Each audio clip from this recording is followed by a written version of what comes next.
Good morning, everyone. Welcome back to Sunup on 7. Thank you so much for starting your morning and your day with us. It's Monday, and we've been keeping the conversations purposeful. It's time for our next conversation. We're talking about EMT. So if you do not know what EMT stands for, like me, we're going to find out today. But it's EMT Commemoration Day as well. So we're talking about the theme. What is the importance of having EMTs in the world, and what do they do? And of course, to give us a conversation on it, we have Mr. Javier Canul Sr. It's a week, not a day. It's a whole week. They're so important, right? Yes, exactly. They're really key in keeping us alive, right? Mr. Javier, good morning. Thank you so much for joining us. Hey, good morning, Belize. Good morning, everybody. Thank you for having me on set, for giving us this opportunity to talk about EMS Week. It's a week, and we have quite a lot of activity planned for today. Not for today, for the rest of the week. For the rest of the week. Yeah, and I am here representing an entire body. I'm not only representing Javier Canul, even though I'm like a face, so to speak. Yeah, now everybody tell me so. I've done trainings with so you to speak. too. Oh, you did. Thank you. Yes. Appreciate it. Yeah. So So let's start by defining what EMT is. Okay. So right, and what's the role? What is an EMT? Like, what is the name? The abbreviation? Do you know what's the abbreviation for? What is an EMT? I'm gonna let him talk. Okay. What is an EMT? An EMT is somebody who provides what we call pre-hospital care behind the ambulance. Okay. Not only necessarily behind the ambulance, but in the general field. But that EMT follows a set of protocols that has been prescribed or written by a doctor. So we can do evasive techniques out in the field without having a doctor telling us what to do, because it's part of our studies. We're there to save lives. That's basically what it is all about. Yeah. Okay, so I'm thinking EMT. The E Emergency, stands for emergency. Medical technician. Medical training. See, I was close enough. Training? Technician, yeah. I was close, guys. You were close. Y'all see, I was trying out there, Yeah. really trying. Yeah. But the importance of EMTs, I feel like people just don't get it enough. Like, people get frustrated sometimes when, you call the ambulance and then they come in, but they don't realize that you're calling these people because you're having an emergency and you need someone to help resuscitate, whatever it is in that situation. These people need to know exactly the quick thinking that you have to have. That's right. To be able to, whatever it is the situation is, to deal with that right then and there. And sometimes maybe you don't even have the resources to make do with what you have. So can we talk a little bit about the importance of EMTs? Okay, so basically, EMTs, we go through a rigorous training. We go through, it depends on the amount of time that you would get the training for. But like myself, I did a rigorous training, which was done in 1 month. Oh, wow. And that's a very crazy training. It's sometimes you can't sleep. It takes you away from your family. Oh, wow. Because when you are out there, you need to know what you should be doing. There's no second guess there. And there's no way you can shortcut. When you shortcut, you always find yourself in trouble. Okay. And so I always tell my colleagues that, you know what? You need to know your work and you need to know it well. All right? As it is, the EMT started in Belize roughly around, known as BERT. BERT started in 2000. That's when actually it exploded in Belize. But a while back before that, there was the Wagner's Foundation who came to Belize to get a wing formation, a plane, here about the Wings of Hope. And they realized there was no EMTs in Belize. And so they took out one person from Belize, Doc. He's a OBGYN now, but he was an EMT first. Okay. They took him out to study. He came back. He became the first paramedic instructor. The first paramedic supervisor. And then after that, they started doing continuous training in Belize, and that's how it started happening. By the year 2000, we had roughly about 400, 500 EMTs all over the country. And then we started, that's when I joined, and in 2000, and I stayed within that organization for like 17 years. Rose up the ranks, and then I left. But basically, we're here today to talk about EMTs and where we're going now. What we're planning to do right now is that we're trying to form an association. Okay. Because we want to have one big body working together. Since we have EMTs all over the country, we want to work under one umbrella. Yeah, that's because it works best that way. I agree with you. And also we find that we have many challenges that we encounter in this time. And so we realize that, listen, if we work as a unit, we have a better system going on. Exactly. So we're in the process of getting a memorandum of understanding going. Oh, nice. And then after that, we'll be starting having our nominations for maybe president, vice president, secretary, whatever it may be. But for right now, we're only meeting as a group, but the plan is to go in that direction. Right. So how much do you guys, you said in 2000 it was about like, you know, you guys were drafting and got 400. How much do you guys personally have right now? I really can't answer that question because, well, let me see. I can't answer the question, but I know we have, I would say roughly close to 1,000, if not more. Wow, you guys definitely need an association. Yeah. That's the case. Yeah, and it helps, like, unionizing helps to, like, standardize all processes, you know, build, like, enhanced skills. That's right, and training, all of those things. Everybody's on the same page. Yeah, that's a good That's way the to objective. approach it. Yeah. We want everybody to be on the same page. We don't want you to be doing what you want to do out there. But very importantly, I want to mention that while we might have that amount, there is only roughly about half of that follows a licensing procedure. Oh. And so we're trying to get everybody aboard by, if you're a part of the association, then you'll have to go through the proper techniques to become a licensed EMT, practice with your license and that sort of thing. As it is right now, about half are not doing that. Oh, wow. Everybody's just doing their own thing. That's very, very, very Yeah, and important. that's not that we don't like that. We want it to be done appropriately and accordingly, because if one thing happened with an EMT, we'll say the EMTs. We won't point finger. Yeah. Exactly. Mr. Canul, what's also happening during the whole week? So you're talking about unionizing and building this memorandum of association. Okay, What other so activities as it are is happening? right now, we have different okay, like I said, we have EMTs all around the country. So as it is right now, we have EMTs in their respective districts working along, doing radio shows, doing television shows. We have people in Orange Walk, Dangrig, everybody's on the radio and television right at this moment, promoting what EMT is about and about the difficulties we face and the challenges and where we're going to go in the future. It's like a So big that's wave. that's for today. On tomorrow, we have different people going out to different places, like some schools to teach what we call hands-only CPR. Okay. Because, like I said, sometimes we are here, the ambulance get there and nothing gets done there.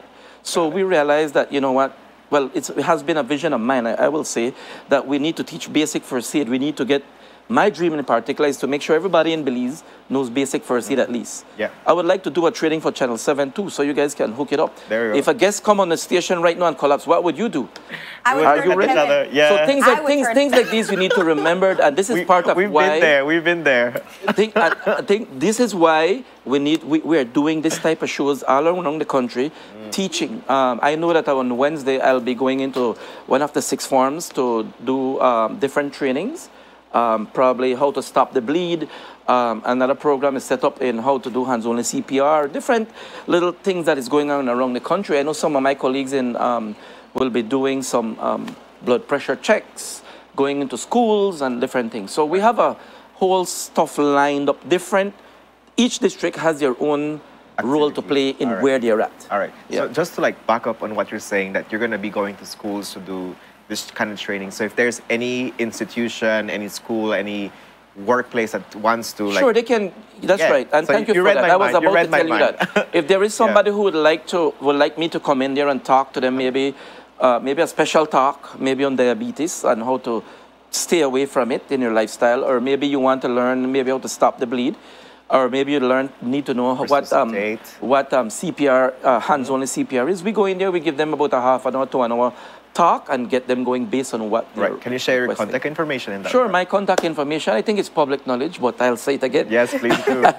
It's 628-7999, or I have a Facebook page called ABC Life Support. That's my personal company, and that is part of what we want to talk about as well, where being an EMT, the field is wide. Okay. I remember coming out of high school, and I've always wanted to be a medical officer. There wasn't any EMTs at that point. Being in the field now, I realize that, listen, from you come out of high school, you could go and be an EMT, and it's a career, because it's a stepping stage for you to move on to other things. Right. We have EMTs who have now moved on to be doctors, nurses, and as far as I know, an OBGYN, a gynecologist. So they use the EMT phase to get to where they're at. But they use it as a step to know what the field is like. Do I like it? Do I want to continue in this field? So all these things are part of what we want to point out for EMS week. Some of the challenges that we face, are, like you mentioned earlier, everybody in different areas are doing their own thing, but we need to get under that big umbrella. And that's why I want to encourage all my EMTs who are all over the country, keep up the good work that you're doing, man. It's important that we live a life and share the testimony. Yeah. In regards to that, I just want to backtrack what you were talking about for people that can come out of high school and try to go and get into training and so forth. Can you talk a little bit about that process for people? So I know there's many people that are going to graduate right at June. Maybe they're thinking like they like the idea of medicine or just want to help people. They're very confused on what they want to do.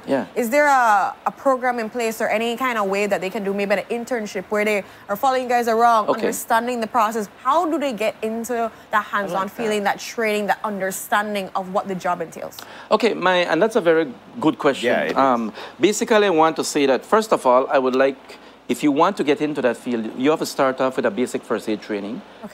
At the company of your choice, or wherever you want to go, maybe Red Cross, maybe BERT, but the best place to be is at ABC Life Support, just so you know, that's where I'm at. And at that point, you can move up the ladder. You do basic first aid, you do advanced first aid, you can do medical first responder, and then you can go to BERT and ask them when they'll do an emergency medical technician course, or you can go down south at Southern Emergency Services, that's another ambulance service down there. And they would provide you with details and they will guide you into what you're supposed to do. But take a basic first aid program to know what you're getting into. Know what it is all about. Because if you just go straight up to that phase and later on you meet blood and say, oh, I can't handle blood, then you're wasting your time. You need to start at the basic, climb up the ladder, and you move on to better things. I will always say that I started at the ground level because I wanted to make sure that I know exactly where I'm going and where I'm at. And then you have to spend a lot of time in the hospital setting. That will allow you to grow. And I think on that same note, that's why I'm asking, you know, so people can know the process, so they can know what they have to do, what are the criteria, how do you build your way up to it? Because this is a career, like you mentioned. It is a career. It can be a stepping stone to something else as well. It's definitely life-saving. It's life-saving. You're dealing with lives in general. So you want to be able to know that you're doing the right thing, that you're preparing yourself properly. And so I know there's a lot of confused or people that are curious out there wondering, what's my next step? I'm graduating right here. Or maybe I don't graduate a long time. I've been studying something and this enough for me. I want to go into this field or venture here. So that definitely know.